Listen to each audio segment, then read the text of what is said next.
We begin tonight with more speculation about where Edward Snowden is and where he is heading. Just over an hour ago, reports started coming in that Bolivian leader Evo Morales' plane was forced to make an emergency landing in Austria on suspicion that Snowden might have been hiding on board. Now, Bolivian Foreign Minister David Choquehuanca said that it was a lie and that Snowden was not on that plane. Associated Press reports indicate that the plane was rerouted to Austria after France and Portugal refused to let it cross into their airspace. President Morales was in Russia attending an energy and gas summit. He sat down for an exclusive interview with RT Spanish earlier today, where he told reporters that he would absolutely consider granting Snowden asylum. WikiLeaks announced today that Snowden has applied for asylum in no fewer than 21 countries, including some of the very countries that his NSA documents prove the U.S. was spying on, including Austria. For the latest on Edward Snowden's international plight, I'm joined now by political commentator Sam Sachs. Sam, let's start with the latest. What are we getting from these revelations, these rumors? Well, this is another bizarre twist to the story, but it appears that the Bolivian presidential plane is grounded in Austria right now. And it seems like France or Portugal that denied the plane airspace believes that Snowden may be on board this plane. I find it very strange that France would take such a stand denying a plane belonging to a president of a country you're not hostile, that you're an ally with, into its airspace unless it was completely convinced that Snowden was somehow on board. And of course, as you said, these rumors are being denied. Snowden from Bolivia are saying Snowden wasn't on the plane, that this was a lie, and wherever this came from, they have no idea. And Ecuador's chiming in saying that this is a big deal, and they want investigations into what exactly is happening here. So right now we have no evidence as to where these suspicions came from, do we? No, I don't think we do. President Obama last week said that he would not be scrambling jets or anything like that to intercept a plane with a 29-year-old hacker. Of course, France and Portugal are NATO allies. They didn't quite scramble jets in this instance, but by denying airspace, they're basically, and you would assume that a plane flying from Moscow to Bolivia needs to land somewhere to fuel, and that's likely what the plan was here. Now that they were denied this airspace, they had to force a landing into Austria. So, yeah. Obama's not going to scramble jets, but it looks like NATO allies may be willing to assist him in blocking Snowden's flight anywhere if he is indeed on this plane. So let's pause the conversation here and take a quick look at some of the nations and how they are responding. We are just getting word today that WikiLeaks and Edward Snowden had filed for asylum in 21 different countries. WikiLeaks, of course, was helping him out. He's got a WikiLeaks person actually accompanying him through all this. So let's start with the countries that flat out said no or are unlikely to grant Edward Snowden's asylum bid. Austria, Ecuador, Iceland, Ireland, Italy, the Netherlands, Norway, Spain, Switzerland all said that he must be president in the country's soil in order to ask for protection. Brazil won't respond. Finland hasn't processed the request. France said asylum is a non-issue. Germany and Poland said his argument isn't strong enough to be granted asylum. India flat out said no. And Snowden withdrew his request from Russia after President Vladimir Putin said he must stop leaking documents. Now, to the best of our knowledge, Bolivia and Venezuela are the only countries that offer the former NSA contractor any ray of hope. Meanwhile, there's no information coming out from China, Cuba, or Nicaragua in terms of these government responses. So, as I had mentioned, Sam, Austria was one of the countries that said that he has to be on Austrian soil in order to get any kind of a request through for asylum. So, if he was in fact on that plane, could that be a huge difference in this Edward Snowden case? Well, it could be. He's suddenly on Austrian soil now, right? Yeah, I don't know if Austria is really willing to go. Austria is not a member of NATO. There might not be as much pressure on Austria from the United States when it comes to this issue.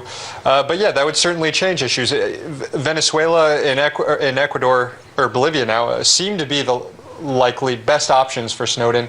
Interestingly, those are two countries also that are kind of wishy-washy on whether they've even received asylum requests from Snowden. They've kind of been on the fence about that and given conflicting reports of whether they've actually received asylum requests, which might suggest that they want to played under the radar until any moves are made.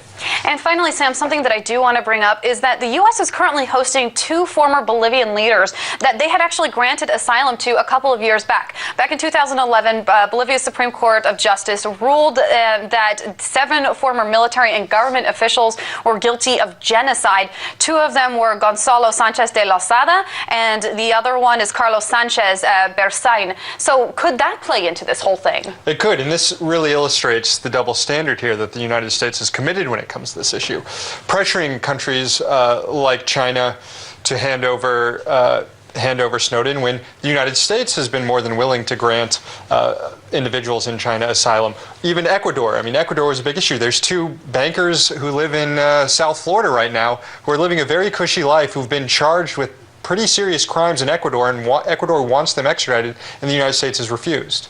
Sure, and let's talk about what we do from here, what Edward Snowden does from here. Let's say that Venezuela or Bolivia or one of the other host of countries that he's requested asylum from actually grants that asylum. Yeah. I mean, as far as I understand, he can't get out of Russia, he can't get into Russia, so where does he go from here? It's going to be tough. I mean, it's going to have to be a sneak away at any point, or Russia's going to have to issue him provisional travel documents. I mean, he got out of Hong Kong, we learned, because Ecuador, they're saying, accidentally issued these documents, which allowed him to leave Hong Kong and make it to Moscow. Now, in order to leave Moscow, since the United States has revoked his passport, he's going to need some sort of provisional documents to leave the country. And whether that happens or not, we'll see. And finally, Sam, let's go back to this airplane. If, just logistically, walk us through this. If he was, in fact, on that plane, would that be considered Bolivian territory then? No, I mean, if you're flying into another country's airspace, that's their airspace. This was talked about with the flight from Moscow to Cuba that Snowden was supposed to be on. The plane the flight usually comes down the east coast of the United States, which would be entering U.S. airspace, which would mean the U.S. has the right to come in and intercept the jet and force it down. Not shoot it down, but force it to land. So there was talks of having to take a kind of detour around U.S. airspace down to Cuba.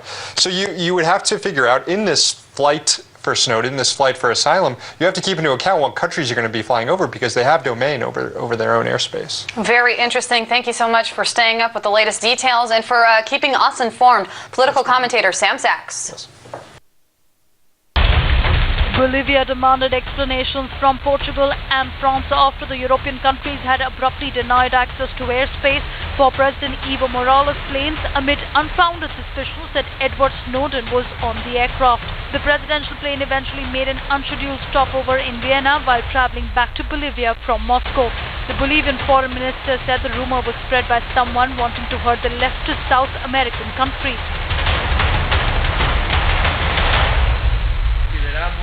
Portugal needs to explain to us, France needs to explain to us why they had cancelled. Besides, this plane is French and has pilots trained in France. We are in communication with authorities. We consider that it could possibly be because of statements from President Morales over the case of Mr. Snowden, who has asked for asylum. We are going to analyze this. They want to intimidate us. It is discrimination towards our president. It has endangered the life of the president. Is getting curiouser and curiouser as this Snowden stakeout continues. As you say, the president of Bolivia, Evo Morales, his plane was not allowed to take a scheduled fuel stop in Portugal. As they were approaching Portugal, they were told that there were technical difficulties, that they had to keep flying on, so they attempted to fly onto the Canary Islands, but to get to the Canary Islands, they had to fly into French airspace. The French denied them the right to fly through that airspace, so they had to turn back and land in Austria, and they landed in Vienna. And Bolivian officials, the president, are furious. They, at one point, officials said that this was a kidnapping of the president. This is, as you said, an international incident. The president of Bolivia himself had this to say about that.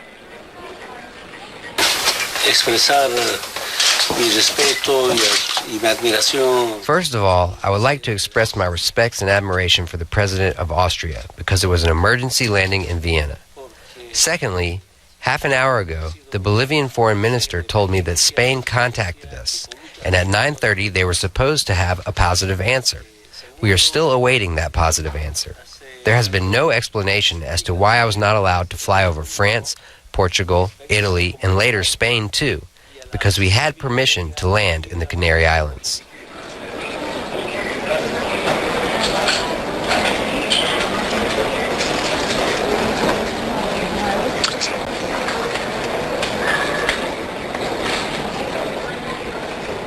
So now, Michael, the fact is, since Mr. Snowden was not on that flight, it is, he's probably still here in this transit lounge, in this limbo area where you are not, as Vladimir Putin, president of Russia, said, on Russian soil. Where he is, we have absolutely no idea. We got here early this morning at 5:30 in the morning. We've been staking and stalking up and down these corridors to the various gates where the flights are departing to some of the countries that Mr. Snowden has requested asylum for, but no sign of him yet.